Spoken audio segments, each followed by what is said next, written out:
welcome back to the Plunder Den. In this week's episode, we're going to be doing a little bit of hobbying of Firelock Games' new Blood and Plunder expansion, Raise the Black. So as I just recently got the starter set for Raise the Black, and we did an unboxing just recently. And I've already posted some pictures of some miniatures that I painted up. And while I painted those, I actually did a little bit of filming and kind of a I put those together. I also was in the box of Plunder and used some of the bits to make a terrain piece. Of course, I used the box of Plunder to make terrain in true fashion.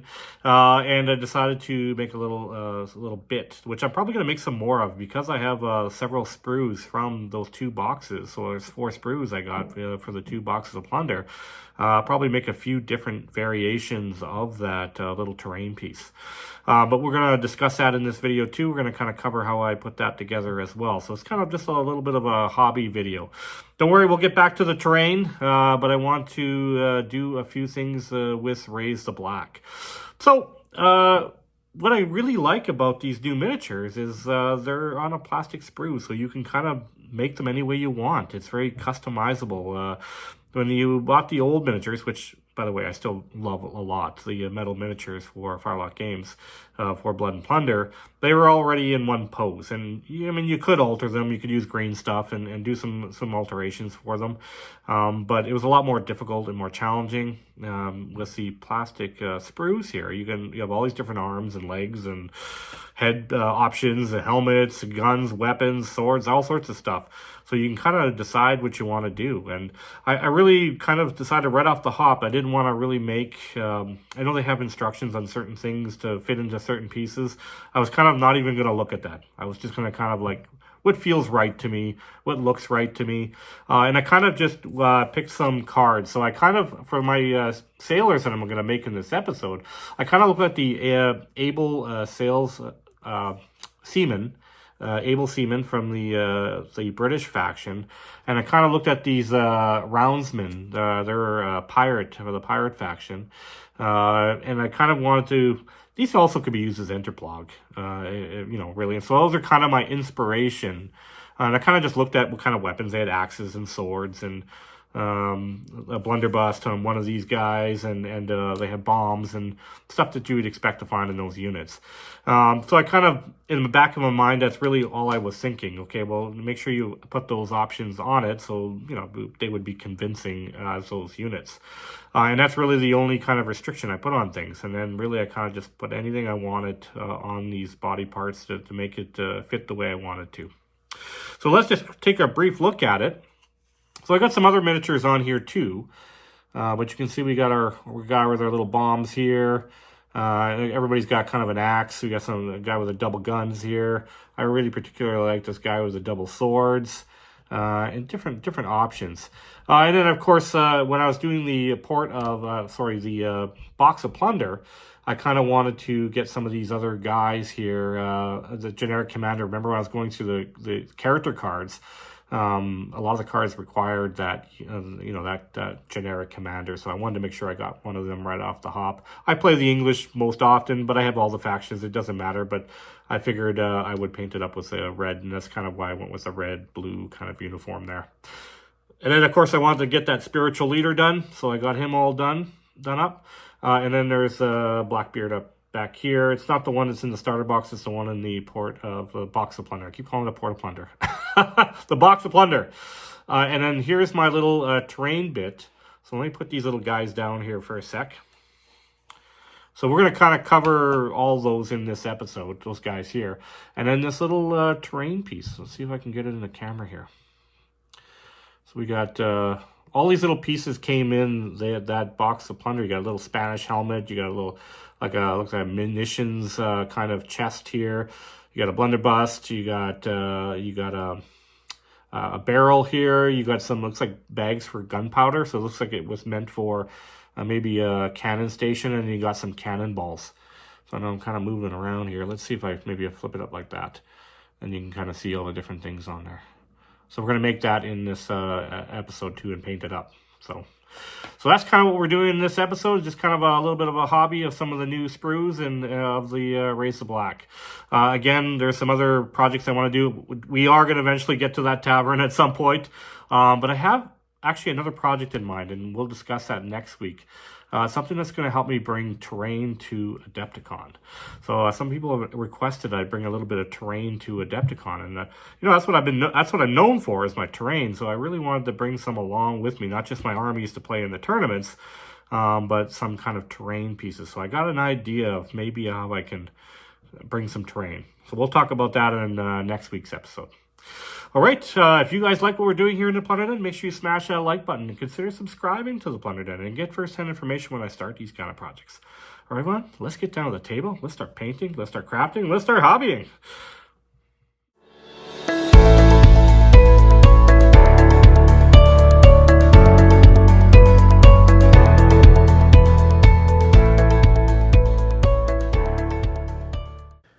Okay, so I started off with the Sailor sprue here. Just kind of looked at it. Looks like we got 6 torsos on here and just a whole bunch of different arms and head options. And as I mentioned in the intro, I was really kind of deciding I didn't want to kind of follow the instructions that were provided. I just kind of wanted to wing it and just kind of build what I thought is right. These are my little snippers. I kind of use a smaller pair, and it's flat on one side, so it's easy to get right up close to things. I got my little hobby knife. I usually use that to scrape with sandpaper to scrape off the little bits or the mold lines or anything like that. And then these are the metal bases I was talking about. So these are the miniature bases that Farlock Games has for sale. They still actually have these for sale. So I know that they provide the plastic ones, but I wanted to add a little more weight to it. So these are the two side by side. Here's the plastic ones that come with the starter set. And then there's a metal one. You can see that they're identical size. I know some people were thinking the plastic ones might be smaller, but they're not. They're the same size. So I'm just showing you I've already glued some of the sailors together. I use this Gorilla Glue just to glue the miniature to the metal base. And then I use a regular, modeling glue for the plastic bits. So I'm just going to show you the different sailors. And again, I just thought what I thought would look right from the sprues. And I didn't really look at how they were arranged on the instructions and just kind of made my own variations, which I'm really happy with. I like the way they turned out. So this is the first step I do for my miniatures. I use gray primer. I like to use the brush on. Some people just use rattle cans and spray it on. It's really up to you. I'm all about things that you can do on your kitchen table. I don't like being able to have to go to the garage or somewhere that's well ventilated. This stuff is not toxic. You can sit on your kitchen table and do this. I'm kind of that's the way I do my hobby. I do it in places where, I can do it anywhere. And this would apply to people that lived in an apartment building, whatever. I mean, you could just do this right, like I said, right on your coffee table. So you can see here, these are just after I've primed them all. And I just brushed it on with that brush on primer. And just kind of showing you these guys. So I decided to do the sailors first. We can kind of go in depth on these guys.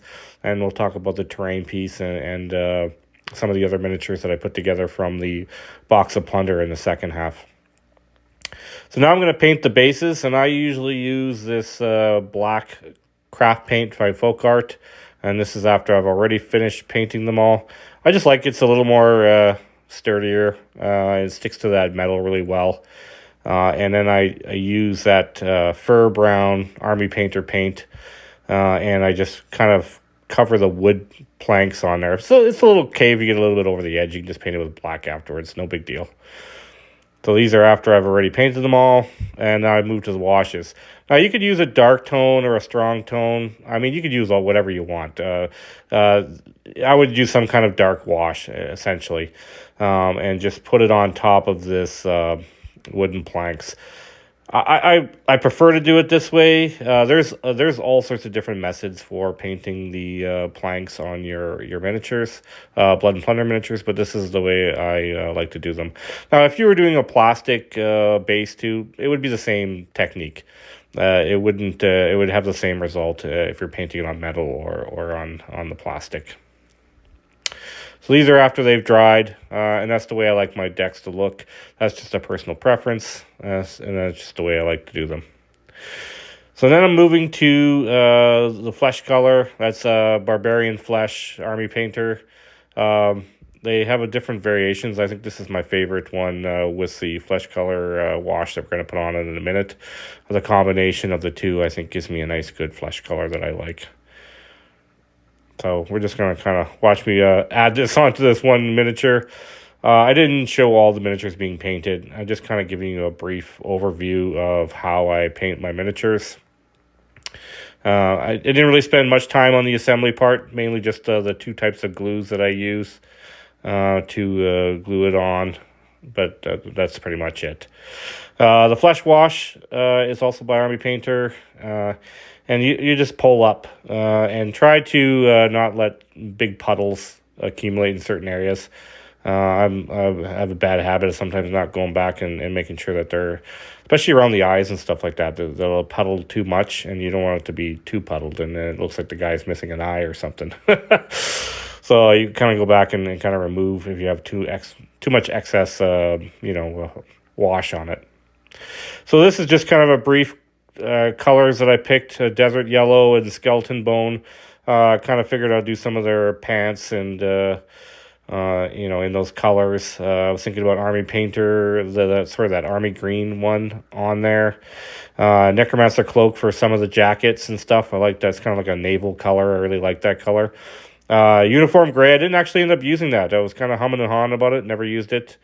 And then, of course, Dragon Red is usually what I use for my British red uniforms. So I was definitely going to add that on the scarves and different things on the characters. So this is after I've added the desert yellow to some of the uniforms. And now I'm going to move to the skeleton bone. Now, this is how I kind of batch paint things. I usually pick a color scheme and then paint 4 miniatures at a time. And this is kind of how I rapidly go through my miniatures. This is how I batch paint. Some people batch paint like 20 miniatures at a time. I think 4 is just a good way. Just go through a unit and get them all painted up. So I'm just showing you I'm going through the different colors that I selected in that first, when we went through all the colors. And I'm just kind of adding, you can see I'm doing different parts of each miniature. So that makes them look different, right? But essentially you're using the same, 6 colors or whatever to paint them. So now I'm just showing I can do that guy's toque, this guy's pants with the green. I ended up using the army green. And this is after. So you can see there's no real grunge to it. I just kind of chunked out the colors onto these miniatures. I'm just kind of blocking out things right now. I'm, somewhat careful, but it doesn't, if you're a little overlap a few things, you can always go back and clean it up afterwards. I wouldn't panic too much.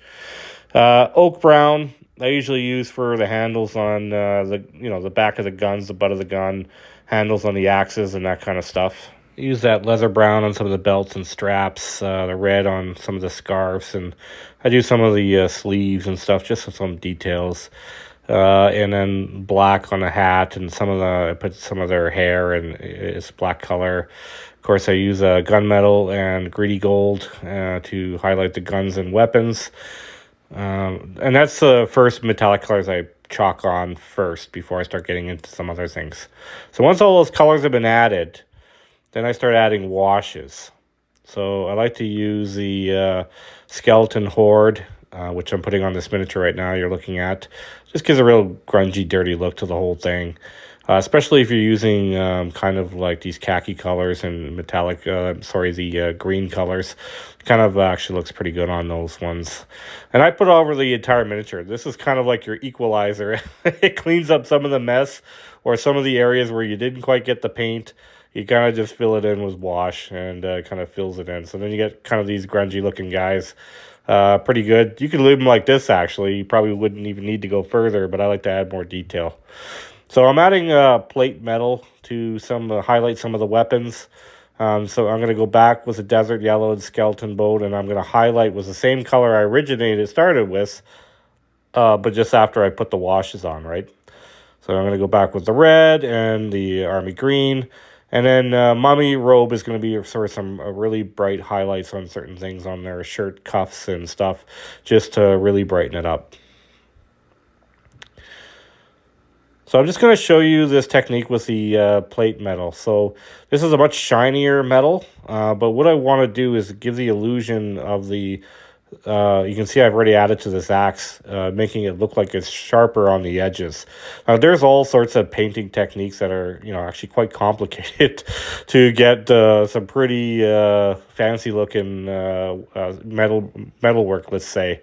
But I kind of like just putting the Agrax Earth Shader over top of the metallic, making it a little bit dirtier, and then taking this plate metal and just doing an edge highlight on the edges of your weapons or your sword or the tips of the guns, and it gives it kind of an illusion of having a sharp edge on your metallics. So I actually really like this. I've been just starting to recently do this with my miniatures, and I really like the way the effect is, and it's quite simple to do, opposed to doing kind of a wet blend of different colors to get a really elaborate effect on there. I think this is just a simple alternative that looks fairly good. These miniatures are just tabletop ready. Like I said, you're not going to win any crystal brushes with this or anything like that. But your miniatures will be ready for the tabletop. Like, these look pretty decent. I'm pretty happy with these miniatures. They look good. And for what I'm going to use them for, they're just perfect. So let's just look at these last two guys. I didn't really talk too much about adding the stripes. Those are just kind of personal choices that I added on there just to give them a different look that I like. Again, these are customizable. You can make them any way you'd like. So that's pretty much a wrap on these guys. Now we're going to move on to the box of Plunder and kind of go through that terrain piece and some of the miniatures on there. But just the last step is to add the black paint to the base of all those guys. So just showing you, I'm going to use these metal bases again. Just kind of quick brief look at them again. I should have enough to do when I raise the black miniatures, but if Our Luck Games still has these for sale, I don't know how long they'll have them for sale, but they still have them. So here's our box of Plunder sprue. It has a whole bunch of stuff on here, some terrain pieces on here. I call it terrain pieces because I use it to make terrain, but I think you're meant to add them to bases of stuff. But whatever, these are whatever you want to use them for. Then you got the spiritual leader on there. You got Blackbeard. You got the generic commander. So I'm definitely going to make all those guys. So I'm just kind of showing you my little tweezers again, or my little clippers. That's what I use to clip the pieces off. I like to use Tester's glue. This is a non-toxic version of it. So again, you can do this on your kitchen table. It smells like lemons, actually. It's a really good one. You get a non-toxic, and it dries super fast. So excellent model glue. And then just showing you that's the Blackbeard. You only had to add a sword to him. He was fairly simple to assemble, and I just glued him to that base. And then we got our spiritual leader here. He was a little more challenging because he got that little cross he had to put in his hand.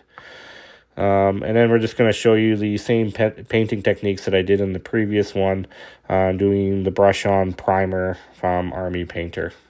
I've already done the spiritual leader, as you can see.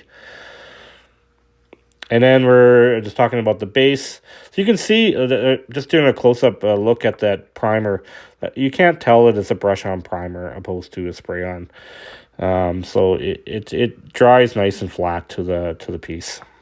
Again, using the black folk art paint for the base, and just finishing that up. So I've already gone ahead and did the spiritual leader.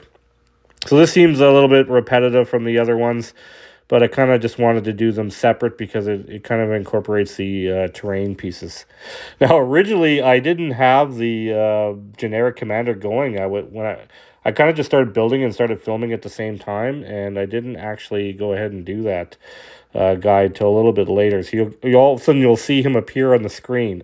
It's because I decided to start building them too as well. Just showing you that using that fur brown again. And then we're going to go to the terrain piece. So this is a dollar store craft wood. It's in the hobby section of most dollar stores. They have circle pieces. They have square pieces. And this makes for an excellent little base for our little terrain. So this is a little scatter bit that we're going to make from all the little bits that are on that sprue. So I got my little tester's glue here, and we're going to glue some of these pieces together. The barrel's just a two-piece set. You got the little bags. I think it's gunpowder. There's a little chest. Actually, that took like 4 pieces on the sprue there to glue it together. And then there's a little blunderbuss. There's a Spanish helmet I put on top of the bucket. And there's some cannonballs there, if you can see on the corner there, cannonballs. So then I'm just showing you I put the flesh color on. So I'm kind of doing 2 things at the same time here. And as you can see, right by the sandpaper, the generic commander has made his appearance. So I'm using the strong tone wash on the bases. Again, this is just repetitive from the first steps that I showed on the sailors. Same thing. And then the flesh wash on the flesh color here, just to show you what I've used. I'm just kind of going through the color scheme. Again, I know the preparation is the exact same with these guys. The colors I pick are a little different that I chose to pick. So I've actually just filmed it while it's wet still, just so you can see kind of how it looks in the base. I really like the way that the color looks on those bases on that fur brown. So here's our little our terrain piece. It's all dry. So now I'm going to use the craft paint. And I'm going to paint this the same way I paint all my terrain. I'm going to use craft paint to start off the base colors. So I did cover it all in black. You can see it kind of in the corner of the screen there. And then I'm showing you a cover Blackbeard's uniform here in red. And then this Morfang brown, that's what I'm gonna use for the monk here, the spiritual leader. This is after I've added those colors, and you can see that they're completed. I did add some black to Blackbeard's cuffs, his hair. I added some desert yellow and skeleton bone onto his uniform. Just kind of chalking in those colors. I added some desert yellow to the monk's hair just to give it a little bit of a highlight. And then I'm going to add a little bit of black I showed you to his hair. So let's go back to the terrain piece. Now, this is real brown. And you can see I've sped up the camera a little bit just so we can save some time on this video. Just to show you how I painted it. So I use a smaller brush, but I'm still using the craft paint. And I'm just going to kind of cover it all, not the entire thing, but just kind of raised areas with this real brown. And essentially, I'm treating this the same as I would on any other terrain piece that I've used, and no matter how small it is. This is similar to when I was doing the paints for the ships for Oak and Iron. I still use craft paint. I like the undertone of the craft paint on there first. It seals everything in nice and tight. And then you start adding the miniature paints over top of them. So that is bark brown we're using next. And I'm just giving a little bit of highlights. You can see I've deciding to highlight parts of the barrel and the top of the barrel. Just to give it a little brighter. The center of the bags, center of that. It just gives it illusions or some highlights on these pieces. Same as you're doing your walkways and your bridges and your ship tops. I always lay those colors in the first steps there just to give it a little bit lighter tone in certain places. So then I go to the Pueblo. Again, you can see I'm highlighting the center of the bag and just picking strategic spots. Now, the places where I didn't hit any of these colors are the cannonballs and kind of the barrel of the gun, because I'm going to add metallics over that, and I rather just leave, and the helmet too. I just left them black for the most part. So I can add the metallics over top of it. So I'm just showing it. I also did the bottom. I always like to decorate the bottom just so it just looks like it's finished. All right, so this is after I've added all those craft paints on there. And now we're going to kind of move to some of the miniature paints. So I'm just pointing out that we're going to go to some of these metallics. I'm going to use a little bit different metallic. This is a lead Belcher. It's called a Citadel paint. It's kind of a darker, like a dirtier metal. Of course, I'm using some of that plate metal to give it some highlights. and some desert yellow and skeleton bone for those sandbags to lighten it up a little bit. I also use that desert yellow to lighten up the top of the barrel. Then I went back, hit the metallics on the weapons here on Blackbeard, and the same techniques I used on the Sailor. I used all those metallics that I just showed you right there. Oak brown on the ends of the guns too, and the belts and straps and stuff like that. So this is Skeleton Horde, going and Ajax Earth Shader. These are the shades that I like to use, washes to kind of grunge everything up. Now you can see I haven't really talked about the generic commander. He's been kind of coming along with us at the same time. I've been adding, actually he caught up with the rest of everybody else, and I've been painting him, and he got to the point where I'm right here. I'm at the same stage where I can do the washes on everybody. So similar to the Sailors, I just kind of hit everything. You can see it just gives everything a nice little grime on all the metallics, and it kind of, like I said, if equalizer fills in any gaps that you might have missed on painting the miniature, and kind of just cleans everything up. I had a little bit on the hair on this guy, so he looks like he's got kind of a nice gray wig on that generic commander. So then I went over to the highlighted colors: lava orange, rust, desert yellow, pure red, Morfang brown, mummy robe, and plate metal, just to give it an overall highlight of everything, similar to the Sailors, and that really gives everything to pop. So let's take a look at that terrain piece, and it's almost finished. I want to use that white glue, and we're going to glue on that dollar store cheap moss that I cut up really thinly. And there's our spiritual leader all done, highlighted up, finished up. There's Blackbeard, all completed. And then our generic commander with all the highlights on it, looking good. All right, so let's take one more pass through our able sailors. Can't wait to get these guys into action. And well, I can't wait to print all the rest of them too. There's a whole slew of different ones to build and paint. There's our generic commander and our terrain piece.